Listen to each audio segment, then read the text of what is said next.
여러분 인생에 다시 한번 강조하지만 충격적인 경제다. 디플레이션 소용돌이에 처한다. 역사상 3차 추경은 처음입니다. 돈의 가치가 떨어졌다는 거예요. 어쨌든 양극화가 결과적으로 벌어질 수밖에 없구나.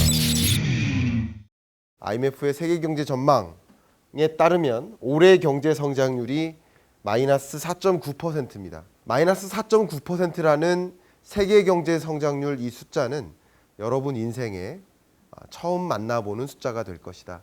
여러분이 나름대로 위기를 경험했다 하셨다면 1997, 8년 IMF 외환위기, 2008년 글로벌 금융위기 말씀하시겠지만 IMF 외환위기 때만 해도 세계 경제는 2.6% 성장했습니다. 그리고 2008년 글로벌 금융위기의 충격도 마이너스 0.073%, 거의 마이너스 0에 가까운 마이너스. 그러니까 이 세계 경제 성장률이 마이너스를 기록하기 굉장히 어렵다라는 거예요. 굉장히 어려운 숫자예요. 그만큼 어려운 숫자인데 여러분이 처음 경험하는 2020년의 경제 충격은 마이너스 4.9%로 전망이 된다. 충격적인 경제다라는 것을 말씀드립니다. 사실 IMF가 세계 경제를 전망할 때요, 2020년 원래 회복될 것으로 전망했어요. 이거는 지난 1월의 전망치입니다.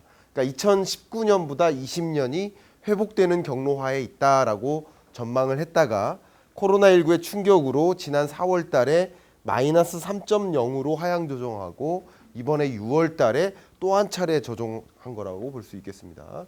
그렇게 코로나19의 확산세에 따라서 락다운, 셧다운이 더 단행되는 과정에서 경제가 멈춰서는 그런 모습이라고 볼 수 있겠습니다.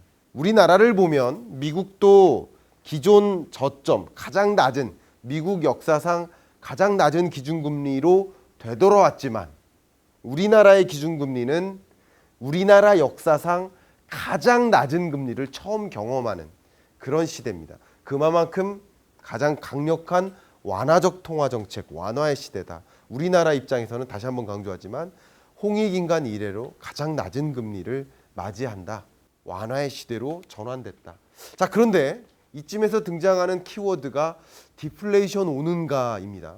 코로나19 사태가 확산되는 과정에서 공장 가동이 멈춥니다. 해운 물동량이 줄어요. 항공 운송량이 줄어요. 관광객이 줄어요. 당연히 다양한 내구재 수요가 줄고 원자재 수요가 줄겠죠. 보시는 것처럼 원자재 가격이 급락합니다. 수요가 주니까. 이것은 수요발이에요. 수요발. 그 가장 대표적인 예가 국제 유가죠. 국제 유가가 또 역시 역사상 처음 있는 일이 벌어집니다. 그리고 올해 물가 상승률 전망치가 0.3%예요.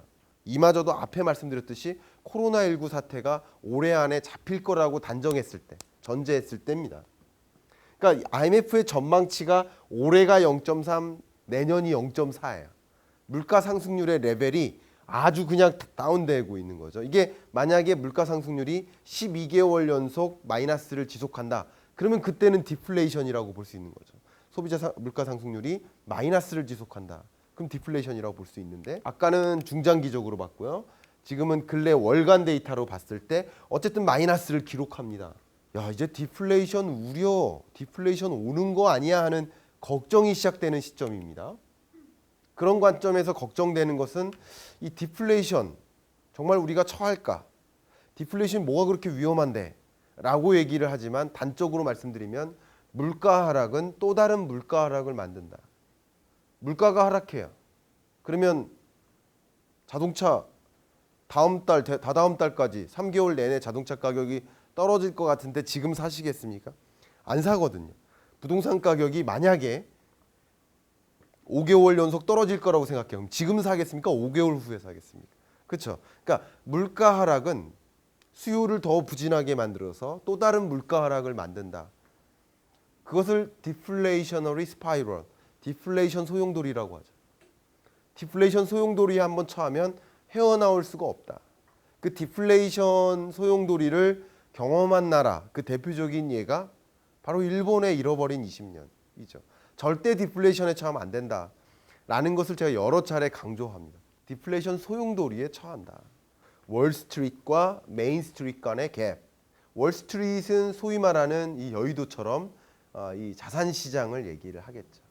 그리고 메인 스트리트는 실물 경제 혹은 서민 경제를 뜻하는 단어겠죠. 그러니까 경기 부양책을 강구해서 코로나19의 어떤 충격에 대응하기 위해서 서민 경제, 실물 경제를 회복시키기 위해서 완화적 통화 정책, 뭐 재정 정책도 마찬가지죠. 역사상 3차 추경은 처음입니다. 우리나라 역사상. 그러니까 돈을 많이 시중에 푸는 거죠. 유동성이 공급됩니다. 근데 그렇다고 실물 경제가 회복되진 않고 있는 거죠. 그러니까 메인 스트리트는 힘들어요. 소위 기업들이 이런 와중에 투자하려 하지 않아요. 투자할 수가 없어요. 불확실하니까. 투자하려 하지 않으니까 당연히 실업자만 많이 늘고 신규 일자리는 없어요. 그러면 실업자가 많이 늘고 일자리가 부족해지면 서민 경제는 더 힘들어질 수밖에 없겠죠. 그러니까 생계가 유지가 안 되는 거죠. 다만 이렇게 쏟아부었던 이 수많은 유동성이 자산 가치를 올려놓는 거예요. 왜냐하면 금리와 자산 가치는 역행하기 때문에. 지금 얘기하는 것은 부동산 가치가 상승했다, 주가가 상승했다가 아니라 돈의 가치가 떨어졌다는 거예요. 이게 가장 중요한 핵심이라는 생각입니다. 저의 생각은 그렇습니다.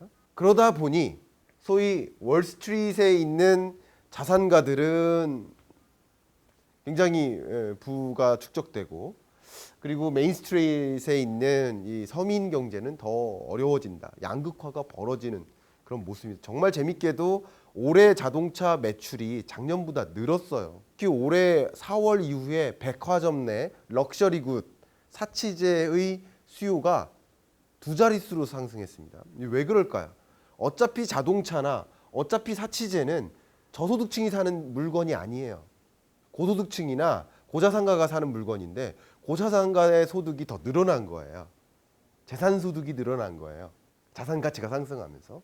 그러니까 그런 수요가 더 느는 거죠. 그러니까 결국은 이 메인 스트리트과 월 스트리트 간의 갭이 크게 벌어지는 모습인데, 실제로 소득의 증가 속도는 암울한데 자산 가치의 상승세는 계속 높아진다. 이 모습은 바로 실물 경제는 계속 침체되는데, 재정 정책, 이렇다고 재정 정책이나 통화 정책을 이제 긴축적으로 해야 된다는 뜻은 아니고, 이런 정책을 유지하는 건 맞으나 이것을 회복시키는 데 초점을 둬야 되는 그 정책적 기조의 필요성이 있다라는 것을 말씀드리는 것이고요. 어쨌든 양극화가 결과적으로 벌어질 수밖에 없구나.